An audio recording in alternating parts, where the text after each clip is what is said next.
Welcome students to the Institute of Commerce Studies.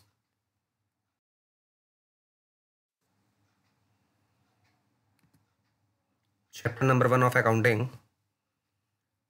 Accounting for Partnership, Basic Concepts. First of all, definition of partnership. According to the Indian Partnership Act 1932, Section 4, the relation between persons who have agreed to share the profits of a business carried on by all or any of them acting for all. यानी कि partnership partners के बीच में एक relation है। Relation यानी कि संबंध, एक ऐसा संबंध जिसमें सभी पार्टनर्स एक दूसरे के साथ बिजनेस करने के लिए तैयार होते हैं। बिजनेस ऐसा होना चाहिए जिसमें उनको प्रॉफिट हो। वो बिजनेस सभी पार्टनर्स मिलकर भी कर सकते हैं या उनमें से कोई एक पार्टनर भी कर सकता है, लेकिन काम जो भी होगा वो सभी के लिए माना जाएगा। That is carried on by all or any of them acting for all. Features of partnership. Point number 1, number of persons. There should be at least 2 persons and maximum 50 except minor. Persons of unsound mind and persons disqualified by any law. यानी कि partnership में कम से कम 2 partners का होना तो जरूरी है, लेकिन ज्यादा से ज्यादा 50 पार्टनर्स ही हो सकते हैं और उनमें कोई माइनर नहीं होना चाहिए। माइनर यानी कि जिसकी एज 18 साल से कम हो। पर्सन्स ऑफ अनसाउंड माइंड यानी कि कोई ऐसा व्यक्ति नहीं होना चाहिए जिसका माइंड ठीक से काम ना कर रहा हो। अनसाउंड माइंड के पर्सन्स डिफरेंट टाइप्स के होते हैं, जैसे कि ल्यूनेटिक पर्सन्स यानी कि मंदबुद्धि, इडियट्स यानी कि जनजात मूर्ख, एंड ड्रंकन पर्सन्स यानी कि शराबी व्यक्ति, and persons disqualified by any law यानी कोई भी ऐसा पार्टनर नहीं हो सकता जिसे लॉ के मुताबिक डिस्क्वालीफाई किया जा चुका है। Point number 2, agreement. पार्टनर्स के बीच एग्रीमेंट होना बहुत जरूरी है। ये एग्रीमेंट जरूरी नहीं है कि लिखित में ही हो, ये एग्रीमेंट वर्बल भी हो सकता है, यानी कि पार्टनर्स केवल बोल चाल कर भी आपस में एग्रीमेंट कर सकते हैं। Point number 3, lawful business.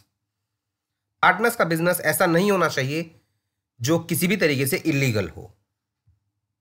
Point number 4, profit sharing. Profit कैसे बांटा जाएगा, ये पार्टनर्स के बीच में तय होना जरूरी है। अगर पार्टनर्स ने ये तय नहीं किया है कि प्रॉफिट या लॉस कैसे बटेगा, तो उनको वो इक्वली बांटना पड़ता है। Business can be carried on by all or any of the partners acting for all यानी कि हर एक पार्टनर के द्वारा किया गया काम सभी पार्टनर्स के द्वारा किया गया माना जाएगा। इसीलिए पार्टनरशिप को म्यूचुअल एजेंसी कहा जाता है।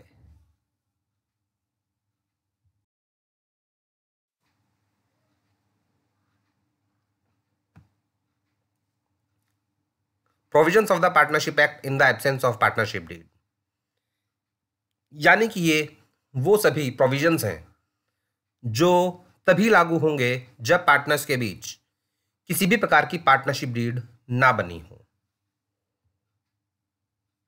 Point number 1, profit sharing ratio. अगर पार्टनर्स ने आपस में कुछ भी तय नहीं किया है तो प्रॉफिट सभी पार्टनर्स को इक्वली बांटा जाएगा, यानी कि इससे कोई फर्क नहीं पड़ता कि किस पार्टनर ने कितनी कैपिटल लगाई है, सभी पार्टनर्स को प्रॉफिट बराबर बराबर मिलेगा। Point number 2, interest on capital. किसी भी पार्टनर को उसके द्वारा लगाई गई कैपिटल पर कोई भी इंटरेस्ट नहीं मिलेगा अगर पार्टनरशिप डीड में मेंशन नहीं है तो। Point number 3, interest on drawings यानी कि अगर किसी पार्टनर ने बिजनेस से पैसा विड्रॉ किया हुआ है तो उस विड्रॉल अमाउंट पर उस पार्टनर को, बिजनेस को, किसी भी प्रकार का इंटरेस्ट नहीं देना पड़ेगा, यानी कि पार्टनर्स से कोई भी इंटरेस्ट चार्ज नहीं किया जाएगा उनकी ड्राइंग्स पर। Point number 4, interest on partners loan. अगर किसी पार्टनर ने फर्म को लोन दिया हुआ है और इस बारे में कुछ भी तय नहीं किया कि उसे इंटरेस्ट कितना मिलना चाहिए, तो उसे इंटरेस्ट मिलेगा 6% पर एनम। 6% पर एनम, ये इंपॉर्टेंट पॉइंट है क्योंकि यहां पर टाइम पीरियड को ध्यान में रखना जरूरी है। अगर पार्टनर ने लोन 1 अक्टूबर को दिया है फर्म को और अकाउंट बंद हो रहे हैं 31 मार्च को, तो फिर उस पार्टनर को इंटरेस्ट केवल 6 महीने का ही मिलेगा। अगर किसी पार्टनर ने लोन दिया है फर्म को 1 जनवरी को और अकाउंट्स बंद हो रहे हैं 31 मार्च, तो फिर उस पार्टनर को इंटरेस्ट केवल 3 महीने का ही मिलेगा। यानी कि 6% पर एनम इंटरेस्ट निकालते वक्त टाइम पीरियड को ध्यान में रखना बहुत ही इंपॉर्टेंट है। Point number 5, remuneration to partners. Remuneration means मेहनताना। Any sort of salary, commission or fee is not allowed to any partner. यानी कि किसी भी पार्टनर को सैलरी, कमीशन या फीस नहीं मिलेगी अगर पार्टनरशिप डीड में तय नहीं हुआ है तो।